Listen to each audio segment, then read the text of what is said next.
Matapos ang mahigit 61 years since 1962, ay sa wakas ay muli nating may uuwi ang gintong medalya sa ASEAN Games.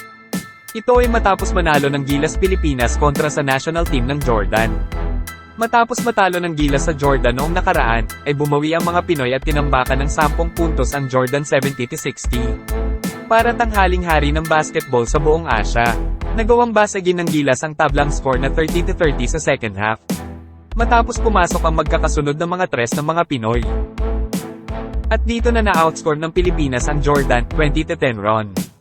Bago matapos ang third quarter ay lamang na ang Gilas ng 10, 51-41. Pero nagawa pa itong may baba ni RHJ hanggang sa 7 puntos, gayunpaman ay agad na bumawi ang Gilas at muling naiangat ang kalamangan sa 10. Hanggang sa naubos na ang oras at tuluyan ng nanalo ang ating national team.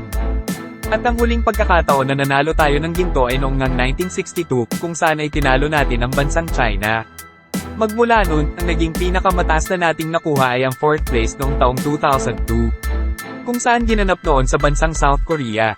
Sa kabilang banda naman, ay marami ang natuwa at nagpapasalamat sa Coach Chot Reyes, dahil sa kanya umanong pag-resign sa pwesto bilang coach, ay nanalo na ngayon sa wakas ang Gilas Pilipinas.